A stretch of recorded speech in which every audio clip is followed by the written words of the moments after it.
It all started with a simple ad. Bellhop wanted. Flexible hours. Great pay. At the time, I wasn't in a position to be picky. Bills were piling up, and the walls of my tiny apartment were practically closing in on me. So, when the Grand Crescent Hotel called me back, I jumped at the chance. Think you know how this story ends? Share your thoughts in the comments and don't forget to subscribe for more chilling tales. The moment I stepped into the lobby for my first shift, I felt it. The kind of tension you can't explain but hits you deep in your chest. The place was gorgeous, no doubt about it. Marble floors so polished they looked like water, chandeliers dripping with crystals, and a faint scent of lavender hanging in the air. But beneath all that luxury, something didn't feel right. I chalked it up to nerves. First days always feel strange, right? That's what I told myself as the manager, Mr. Harris, approached me. He was tall, with a stiff posture and a face that didn't smile. "Welcome to the team," he said curtly, sliding a small booklet into my hands. "These are the hotel rules," he added. "Read them carefully. Rules for a bellhop?" I thought it was odd, but I didn't want to start off on the wrong foot, so I nodded and tucked the booklet into my pocket. As I was shown around, I noticed the staff seemed off. They smiled, but it didn't reach their eyes. Their voices were polite but carried a strange edge, like they were reciting lines from a script. One housekeeper avoided making eye contact entirely. When I tried to ask her a question about the rooms, she just muttered, "You'll figure it out soon enough," and scurried away. I brushed it off. Maybe I was overthinking things. That was until Mr. Harris showed me the elevator. He pressed a button, and the doors opened with a soft chime. The inside was sleek, all mirrors and brass. As I stepped in, he cleared his throat sharply. "Never take the elevator to the 13th floor, he said firmly, his voice low and deliberate. "Wait, there's a 13th floor?" I asked, half laughing, thinking it was some kind of joke. His face didn't budge. "Yes, but it doesn't exist for you. Understand?" I didn't. Not really. But his tone left no room for questions. By the time I started my shift, the sun had set, and the hotel took on a different vibe. The lobby, once grand and inviting, now felt cold and vast. Shadows stretched unnaturally long, and every creak of the floor seemed amplified. I couldn't shake the feeling that someone, or something, was watching me. Not just watching, studying. But the night was uneventful at first. A couple of guests called for luggage service. A woman asked for extra towels. Simple stuff. For a while, I almost convinced myself that the weird vibes were just my imagination. That was until I saw the elevator doors open by themselves. It happened around midnight. I was at the bellhop desk, flipping through the rule booklet Mr. Harris had given me. Most of it seemed standard: dress code, guest etiquette, and so on. But a few rules stood out, and not in a good way. Rule number 3. If you see a child wandering the halls alone after 11 p.m., do not approach them. Rule number 5. Always knock 3 times before entering room 417, even if it's unoccupied. Rule number 7. Never, under any circumstances, use the elevator to reach the 13th floor. As I reread that last one, the elevator chimed softly. The doors slid open, revealing an empty cabin. I froze. No one had pressed the button. I stared at the glowing panel inside. All the floor numbers were lit up, except for 13. I told myself it was just a glitch. Machines mess up all the time, right? But then, as I turned to walk away, I swear I saw movement in the mirrored walls of the elevator. A flicker of something, someone that shouldn't have been there. My gut told me to walk away, but I couldn't stop staring at those open doors. The soft hum of the elevator motor felt deafening in the silent lobby. And then, as if on cue, the lights in the cabin flickered. For a split second, I thought I saw the number 13 blink faintly on the panel. I should have reported it. I should have called Mr. Harris or anyone who'd listen. But instead, I stepped inside. If only I had known what was waiting for me. The elevator doors closed behind me with a faint hiss. Inside, the air felt heavier, almost stifling. The mirrored walls reflected my tense face from every angle. My finger hovered over the button for the lobby, but something stopped me. The panel glowed faintly, the number 13 still absent. It felt like a taunt, a whisper daring me to break the rules I didn't fully understand yet. I pressed the button for the 10th floor instead, desperate to shake the strange feeling crawling up my spine. As the elevator hummed to life, I tried to distract myself. Maybe I was overthinking everything. Maybe that flicker I saw earlier was just a trick of the light. But deep down, I knew better. When the elevator stopped and the doors slid open, I stepped out quickly, almost relieved to be back in the quiet hallways. I didn't realize I was still gripping the rule booklet until I heard the faint crinkle of its cover in my hand. The booklet was small and nondescript, just plain black with staff guidelines, printed on the front in dull silver letters.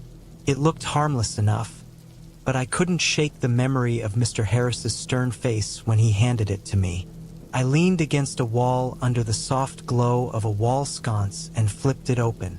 The first few pages were standard dress codes, customer service expectations, and emergency protocols. But then I reached the section titled Special Rules for Night Shift Staff. That's when things got strange. Rule number 1. If you hear faint humming in the stairwell, do not investigate.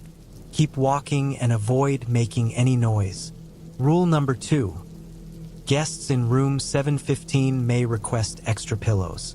Do not give them more than 2, no matter how much they insist. Rule number 3. If you see a child wandering the halls alone after 11 p.m., do not interact with them.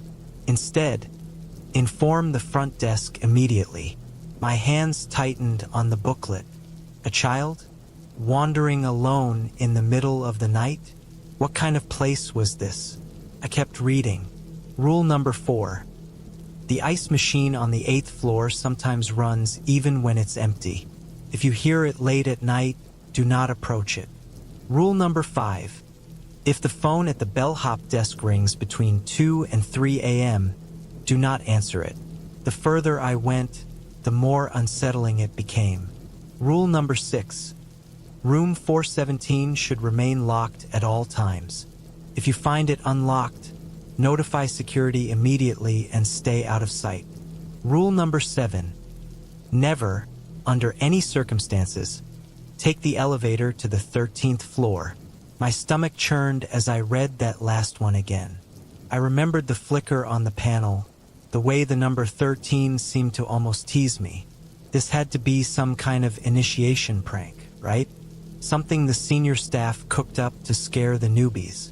I wanted to laugh, but the unease sitting heavy in my chest wouldn't let me. I snapped the booklet shut and shoved it into my pocket. I couldn't just stand there all night. As I walked down the hall, the soft glow of the lights felt colder than before.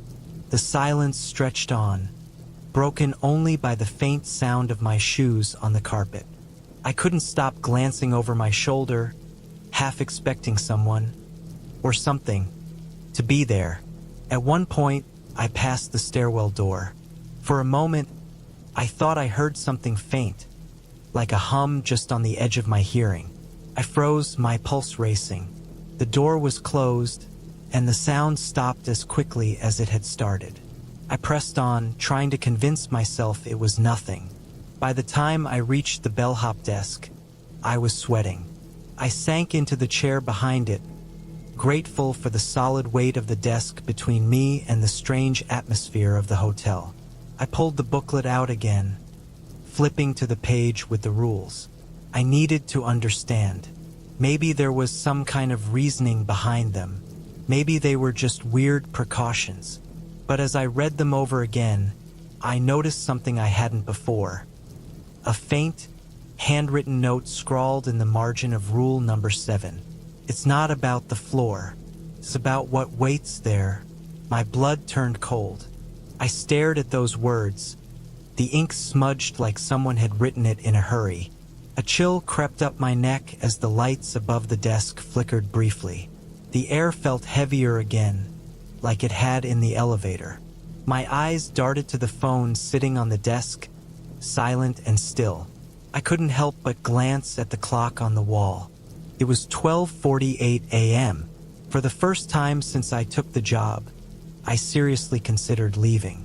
But I knew I couldn't. My bills wouldn't pay themselves, and I couldn't afford to lose this opportunity. I shoved the booklet into the desk drawer, slamming it shut as if that would bury the unease clawing at my thoughts. Whatever was happening here, I told myself, I just needed to get through the night, follow the rules, keep my head down, and everything would be fine. At least, that's what I hoped. The first half of my shift passed quietly, but not in a way that felt comforting. The silence wasn't peaceful. It was oppressive, like the walls themselves were holding their breath. I kept busy, ferrying luggage to rooms and answering the occasional call for extra blankets. Every interaction with a guest felt normal enough, but that strange tension from earlier never left. It clung to the air like a bad smell. Around 1 a.m., I was back at the Bellhop desk, staring at the clock and counting down the hours until my shift ended. I had just finished logging a delivery when the phone on the desk rang. My stomach tightened. The rule. Rule number 5. If the phone at the Bellhop desk rings between 2 and 3 a.m., do not answer it. I glanced at the clock again. It wasn't 2 yet. It was safe, right? Still, I hesitated. The phone kept ringing, each shrill chime making my pulse race faster. I reached out, then stopped, my hand hovering over the receiver. Something about the sound didn't feel right. It wasn't just loud. It was sharp, cutting through the quiet in a way that made my skin crawl. The phone fell silent before I could decide. My hand dropped back to my lap, and I tried to brush off the unease creeping up my spine. It's fine, I told myself. Just nerves. Everything's fine. But deep down, I didn't believe it. I decided to distract myself by reviewing the security cameras. The small monitor on the desk showed grainy footage of the hotel's hallways and common areas. For the most part, everything looked normal. Guests coming and going, cleaning staff tidying up. Then I noticed something strange. One of the cameras, the one facing the stairwell on the 7th floor, showed a door slightly ajar. A faint shadow moved just beyond the frame, slow and deliberate. I leaned closer, squinting at the screen. The shadow moved again, shifting into view for just a moment before disappearing. It looked vaguely human but distorted, like it didn't quite belong in the space it occupied. My first thought was to call security, but then I remembered the rule. Rule number 1. If you hear faint humming in the stairwell, do not investigate. I didn't hear humming, but the sight of that shadow was enough to freeze me in place. The door on the monitor creaked open wider, and I thought I saw the edge of a hand, long, pale fingers curling around the frame. I grabbed the receiver of the desk phone, ready to call Mr. Harris or anyone else who could explain what the hell I was seeing. But before I could dial, the screen flickered. When it came back, the stairwell was empty. I sat back in my chair, heart pounding in my chest. My mind raced, searching for logical explanations. Maybe it was a guest wandering around. Maybe the camera glitched. Maybe I was just tired. But the image of those fingers stuck with me. The rest of the floor monitors seemed normal, but I couldn't stop myself from glancing back at the stairwell feed every few minutes. Each time, the hallway was empty. The door closed as if nothing had happened. I told myself it was over, but that feeling, the weight of unseen eyes on me, only grew stronger. A little after 1:30, a guest called down to the desk, asking for a set of towels to be sent up to room 715. My legs felt heavy as I grabbed the towels and headed for the elevator, the rule booklet burning in my pocket like a warning. Rule number 2. Guests in room 715 may request extra pillows. Do not give them more than 2. This wasn't about pillows, though. Just towels. Couldn't hurt, right? The ride up was uneventful, but when the elevator doors opened on the 7th floor, the air felt different. It was colder than before, and the hallway lights seemed dimmer. Room 715 was at the far end of the hall, the door slightly ajar when I arrived. I knocked softly, balancing the towels on one arm. "Hello? Your towels are here," I called, trying to sound calm. No answer. I knocked again, louder this time. "Sir? Ma'am? I have your towels." Still nothing. I pushed the door open just enough to peek inside.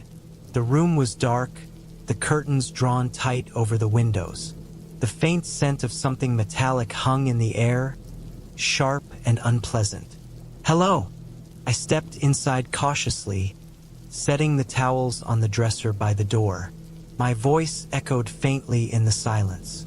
That's when I noticed it, the faint outline of someone sitting in the chair by the window, facing away from me. "I left the towels here," I said, my voice barely above a whisper. "I'll just let myself out." The figure didn't move. I backed out of the room slowly, my hand trembling as I grabbed the doorknob. Just as I pulled the door shut, I thought I heard a soft hum coming from inside. I practically sprinted back to the elevator, my heart hammering in my chest. The cold air in the hallway clung to me, making my skin prickle. The ride back down felt suffocating. The faint hum of the elevator motor was louder than I remembered, each second dragging out painfully. When the doors opened to the lobby, I stepped out like I just escaped a trap. Back at the bellhop desk, I couldn't sit still. The memory of the figure in room 715 played on a loop in my mind. They hadn't moved an inch. Not when I knocked, not when I spoke, not even when I left the room. And that sound, was it humming? Or was I just losing it? I pulled out the rule booklet again, flipping to rule number 3. If you see a child wandering the halls alone after 11 p.m., do not interact with them. The thought sent a shiver down my spine. These weren't just weird guidelines, they were warnings. Every word in this booklet seemed to scream, "Pay attention. You're not safe here." I folded it shut and shoved it into the drawer, trying to focus on the present. But just as I started to relax, a soft tapping sound caught my attention. It was faint, almost like the sound of raindrops hitting glass. At first, I thought it was coming from the front doors, but then I realized it was behind me. I turned toward the hallway leading to the guest rooms. A small figure stood at the far end, half hidden in shadow. My breath caught in my throat. It was a child, a little girl no older than 8 or 9. She was wearing a white dress, her long hair hanging over her face. "Hello," I called, my voice cracking slightly. The girl didn't respond. She just stood there, perfectly still. I remembered rule number 3. My instincts told me to approach her, to ask if she was lost, if she needed help. But the rule was clear. Couldn't. Instead, I took a step back, gripping the edge of the desk tightly. I'll get someone to help you. Okay?"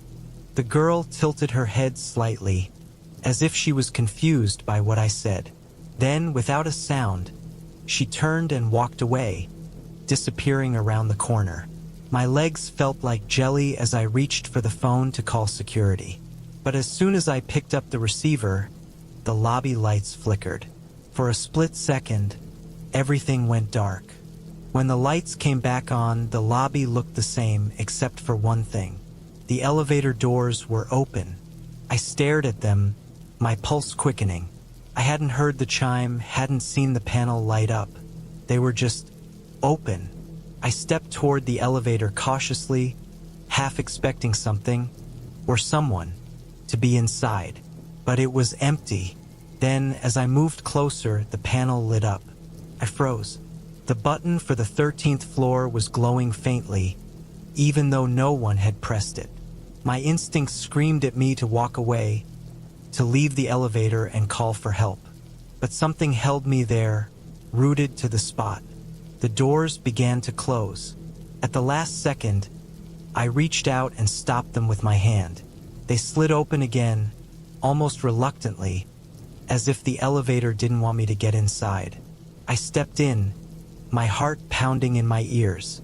The air inside felt even heavier than before, the mirrored walls reflecting my tense expression from every angle. The button for the 13th floor was still lit. I stared at it, my finger hovering over the panel. Should I press the lobby button and get out? Or should I let the elevator take me where it wanted to go? Before I could decide, the elevator lurched upward. It moved slower than usual, the hum of the motor louder and more uneven. I watched the numbers on the panel climb one by one. 8, 9, 10. Each ding made my chest tighten. When it reached 12, the elevator stopped. The air seemed to grow colder. My breath fogged up the mirrored walls. I waited, expecting the doors to open. But instead, the elevator began to shake, a low, grinding sound filling the cabin. The button for the 13th floor blinked once, twice, then it turned off. I slammed my hand against the lobby button, but nothing happened. The elevator didn't move. Suddenly, the lights inside flickered, plunging the cabin into near darkness. For a brief moment, I saw something reflected in the mirrored walls, a shape standing behind me. I spun around, but there was nothing there. When the lights came back on, the elevator was moving again, the panel showing 14. But the Grand Crescent Hotel didn't have a 14th floor. The elevator stopped with a jolt. My stomach felt like it had dropped to the floor, but the cabin was still, too still. I stared at the panel, which now displayed the number 14. My hands were shaking as I reached for the doors, unsure whether to open them or stay put. Something about the air felt wrong, thicker, colder, like the walls of the elevator were closing in on me. Before I could decide, the doors slid open on their own. The hallway beyond was pitch black. The faint glow of the elevator lights barely illuminated the space, but I could make out a few details. The carpet was tattered, and the wallpaper was peeling, exposing jagged cracks in the walls.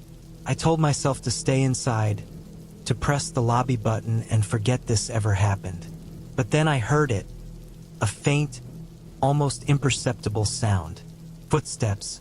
They were slow and deliberate, echoing faintly from somewhere in the darkness. My throat tightened. "Hello," I called, my voice barely above a whisper. No answer, just the steady rhythm of those footsteps coming closer. I couldn't just stand there.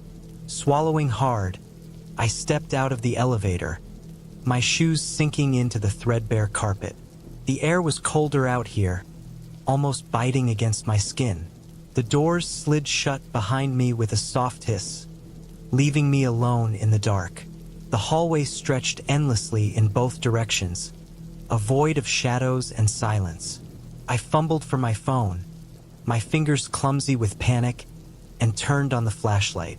The narrow beam of light revealed little, just more cracked walls and faded carpeting. I remembered rule number 7. Never, under any circumstances, take the elevator to the 13th floor. Well, I hadn't exactly gone to the 13th floor, but it was close enough. And now I was stuck here, breaking the one rule that seemed the most important. The footsteps grew louder. They weren't coming from behind me. They were ahead, somewhere deeper in the hallway. I wanted to turn back, to find the elevator and leave, but my legs wouldn't move. Some part of me, a part one didn't want to acknowledge, wanted to see what was out there. As I took another step forward, the light from my phone flickered.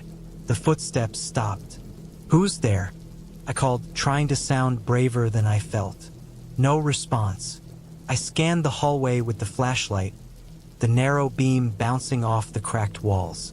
And then, just at the edge of the light, I saw it. A figure standing perfectly still.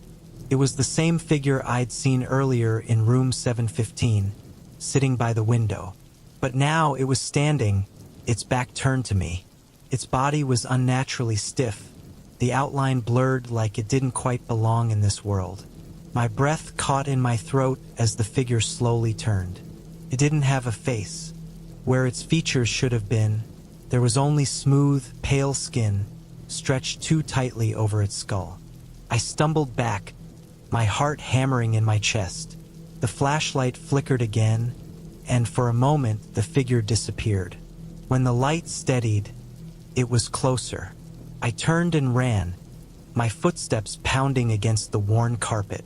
The air seemed to grow heavier with each step, slowing me down, like I was running through water. The hallway twisted and turned in impossible ways. No matter how far I went, there was no end in sight, just more darkness and the sound of something following me. I glanced over my shoulder, but the figure wasn't there. And then I tripped. I hit the ground hard, my phone skidding out of my hand and spinning across the floor. Its beam of light pointed straight ahead, illuminating a door at the end of the hallway. It was the only thing I'd seen that seemed real. Unlike the rest of the hallway, it wasn't cracked or broken. It was pristine, painted a deep, glossy black, with a brass handle that gleamed in the faint light. I scrambled to my feet, my pulse pounding in my ears. Behind me, I could hear the faint sound of footsteps again, slow and deliberate. I didn't have time to think. I ran for the door, grabbing the handle and twisting it open. Inside was a small room, empty except for a single chair in the center. A heavy mirror hung on the wall opposite me, its surface covered in smudges that distorted my reflection. The door slammed shut behind me, plunging the room into silence. For a moment, I thought I was safe, but then I saw it. In the mirror, something was standing behind me. It wasn't the faceless figure this time. It was me, or at least it looked like me, but the reflection wasn't moving the way I was. I turned to look behind me, but the room was empty. When I faced the mirror again, my reflection was smiling. And I wasn't. The reflection raised a hand, pressing it against the glass. My own hand twitched involuntarily, as if it were being pulled toward the mirror. "Leave," I whispered to myself, trying to break the spell. "Get out." But I couldn't move. My legs felt like lead, my body frozen in place. The reflection's smile widened, and then it spoke. "You shouldn't have come here." The voice wasn't mine. It was deeper, colder, laced with something unnatural. I squeezed my eyes shut, forcing myself to move. With every ounce of strength I had left, I turned and ran for the door. The handle wouldn't budge. The room seemed to close in around me, the walls pressing closer, the air growing impossibly cold. And then, just as the reflection began to step through the mirror, the lights flickered, and the door burst open. The door slammed shut behind me as I stumbled into the hallway. My chest heaved, my breath coming in shallow, ragged gasps. For a moment, the air felt lighter, but that didn't last. The hallway was no longer endless. It had changed again, narrowing to a straight path leading directly back to the elevator. The doors stood open, waiting for me like some kind of hungry mouth. I didn't care. I ran. The cold, oppressive air seemed to follow me, pressing against my back like unseen hands trying to drag me down. My legs felt like they might give out, but I didn't stop until I reached the elevator. I threw myself inside and hit the button for the lobby, slamming it over and over as if that would make the elevator move faster. The doors closed, and for a moment, there was only silence. Then, the cabin shuddered, and the elevator began to descend.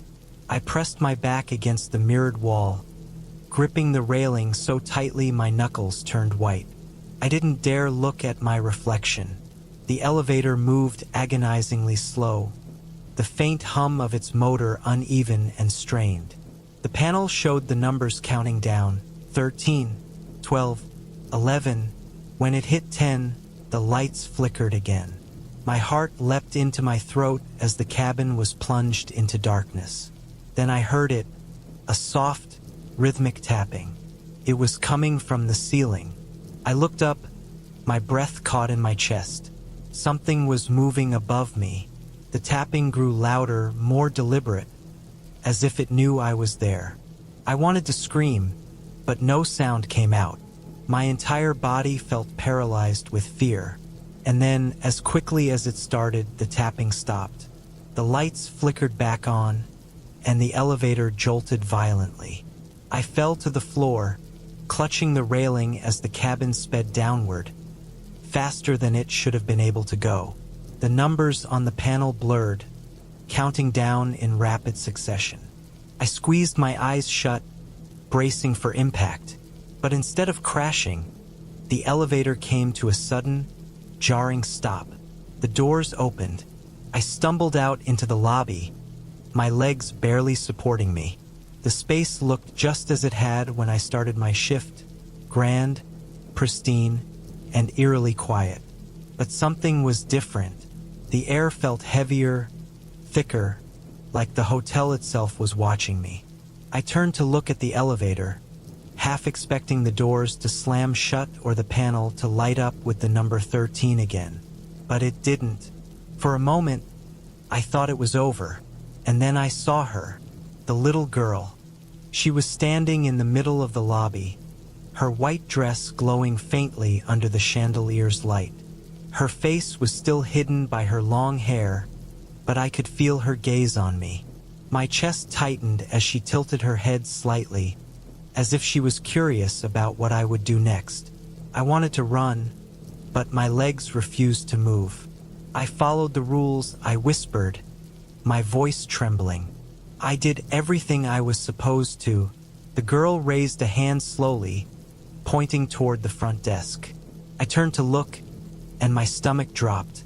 The rule booklet was lying there, open to the last page. A single sentence was written in large, bold letters. Not all rules are meant to be broken, but some are meant to trap. When I turned back, the girl was gone.